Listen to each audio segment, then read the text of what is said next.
Bismillahirrahmanirrahim. Kali ini saya akan membahas tentang tutorial updating di MySAPK. Ini tampilan awal di website MySAPK-nya ya. Dan ini adalah tampilan ketika kita selesai mengupdate ke-12 item yang harus kita update.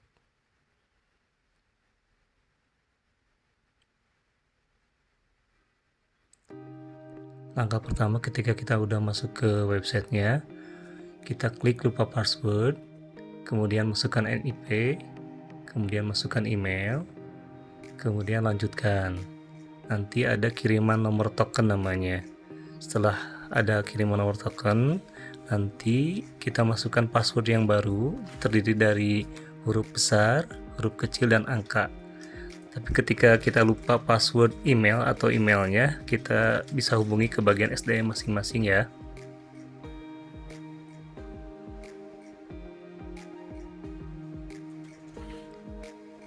Setelah kita berhasil mereset password, kita bisa masuk ke halaman depan lagi, masukkan IP dan password yang tadi yang kita buat ya.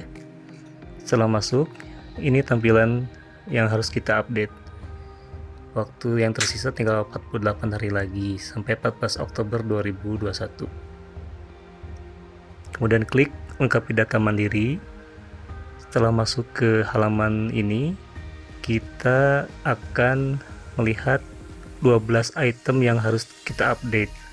Kemudian untuk unit verifikasinya, kita pilih Direktorat Jenderal Pelayanan Kesehatan untuk dapat merubah atau mengupdate ke-12 item yang harus kita update ini.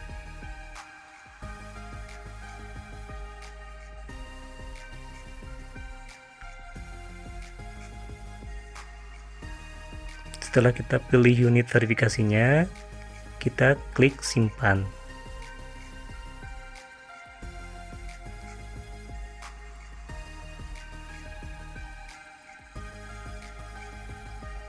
Sampai nanti berhasil ya, verifikasi berhasil.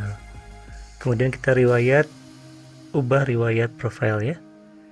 Ketika klik kita riwayat profile, yang pertama harus kita update itu informasi utama.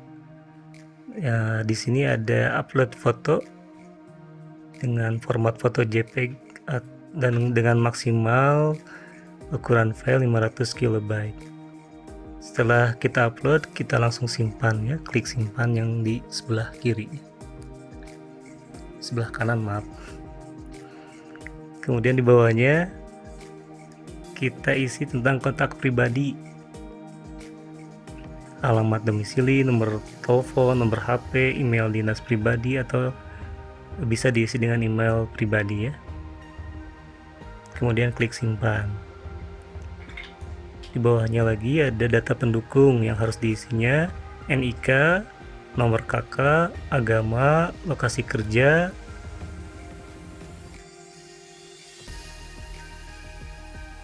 kemudian nomor NIP, NPWP, tanggal NPWP, nomor BPJS Kesehatan, nomor Karis Karsu. Ini kalau belum punya bisa dikosongkan aja. Nomor taspen harus diisi, tanggal taspen harus diisi, kemudian lanjutkan. Kita ke riwayat pangkat dan golongan. Setelah kita klik riwayat pangkat dan golongan, itu nanti muncul pangkat dan golongan kita. Kalau sudah sesuai, kita tinggal klik 3 titik di sebelah kanannya, atau kalau misalkan sekarang kita udah naik pangkat atau naik golongan, kita tambah baru. Kita tinggal melengkapi data-data yang diminta ya. Kemudian untuk data dukung updating di riwayat golongan ini dan pangkat ini, itu diminta untuk upload file SKKP-nya ya. Kemudian lanjutkan. Setelah itu selesai untuk riwayat golongan dan pangkat. Kemudian kita riwayat pendidikan. Setelah kita klik riwayat pendidikan, maka akan muncul pendidikan yang kita tempuh. Contoh misalkan sekarang S2 manajemen rumah sakit. Kalau misalkan sudah sesuai, kita tinggal melengkapi, tinggal mengedit di sebelah kanannya 3 titik itu, Kita lengkapi. Kalau sudah lengkap semua, kita lanjutkan. Untuk data dukungnya diminta untuk upload ijazah dan transkrip nilai, itu harus. Kemudian lanjutkan. Kemudian ke riwayat jabatan.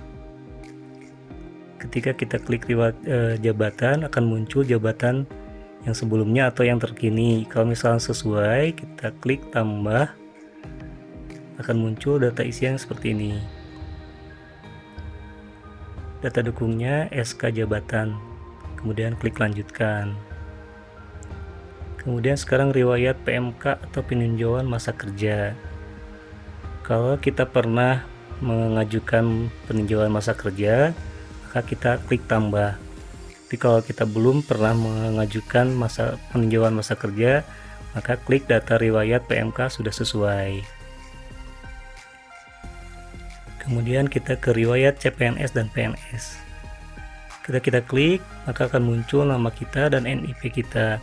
Kita diminta untuk melengkapi aja, kita klik 3 titik di sebelah kanannya. Kita lengkapi data-datanya. Untuk SPMT dan PRP itu bisa dikosongkan ya.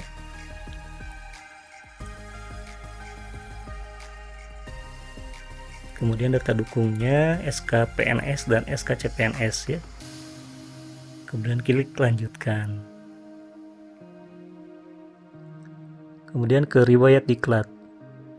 Ketika kita klik diklat, akan muncul nama-nama diklat atau kalau belum ada bisa ditambahkan, kalau udah ada bisa diedit kalau untuk menambahkan sertifikatnya ya. Isi data-datanya. Kemudian data dukungnya dokumen sertifikat diklat. Klik lanjutkan. Ke riwayat keluarga. Di riwayat keluarga ini ada 3 yang harus kita update. Yang pertama orang tua, pasangan, dan anak. Untuk orang tua, kita klik tambah. Nanti akan muncul yang harus diisi. Nah ini. Kalau misalkan orang tua kita PNS, klik PNS, nanti diminta NIP. Orang tua kita pensiunan PNS, itu pilih aja bukan PNS. Lengkapi data yang di bawahnya. Data dukungnya dokumen kakak orang tua. Lanjutkan. Untuk pasangan, kita klik tambah. Kita isi data-datanya. Untuk data pendukungnya, surat nikah atau buku nikah. Klik lanjutkan. Untuk riwayat anak, kalau misalkan sudah sesuai, kita klik sudah sesuai. Kalau misalkan ada tambah, kita tambah anak. Lengkapi lagi. Untuk data dukungnya akte kelahiran. Kita lanjut ke riwayat SKP ya. Kita masuk ke riwayat SKP, akan muncul SKP yang kita update yang terbaru 2020 ya, tambah. Kemudian ada yang harus kita isi. Tinggal dilengkapi, dan data dukungnya berupa SKP yang sudah ditandatangan. Ini yang harus diisi. Isian ini ada di lembar SKP tersebut ya.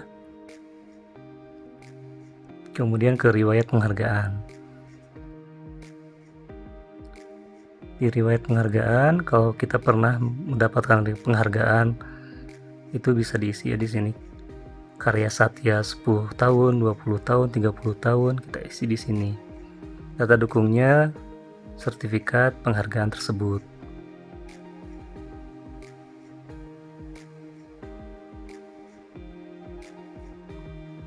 Kemudian riwayat organisasi. Kalau kita pernah aktif di organisasi, bisa kita klik tambah, kita masukkan data-datanya, data dukungnya, sertifikat organisasi. Tapi kalau kita belum aktif atau nggak aktif di organisasi, bisa klik data riwayat organisasi sudah sesuai.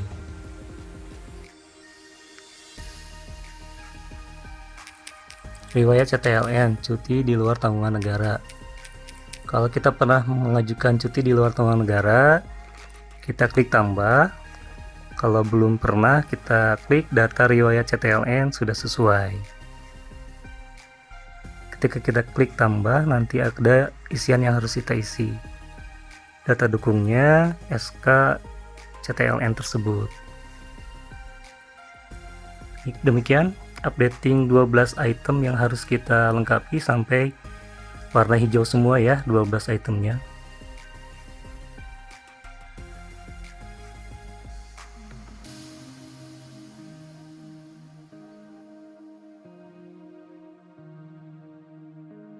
Mengecek pengajuan kita, nanti kita bisa cek di sebelah kanan ada history pengajuan.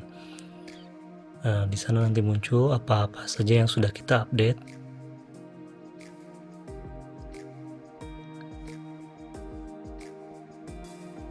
Kemudian kita ke penggunaan aplikasi Orange. Setelah kita sampaikan username dan password ke unit masing-masing, kita tinggal masuk ke PIM, kemudian search nama kita. Setelah muncul, kita klik search, kita klik di namanya. Di sini ada di bawah foto itu ada beberapa tab ya. Yang kita gunakan itu ada di personal detail, itu ada file-file kita, ada KTP, kartu keluarga, kartu BPJS, taspen. Ini data-data kalau sudah pernah disampaikan ke SDM ya. Kemudian di job itu ada SK kita, kemudian ada SKP untuk data dukungnya di update di MySFPK nya. Kemudian untuk di qualification itu ada sertifikat atau sertifikat yang pernah kita dapatkan. Kemudian ada ijazah juga, ada transkrip nilai juga.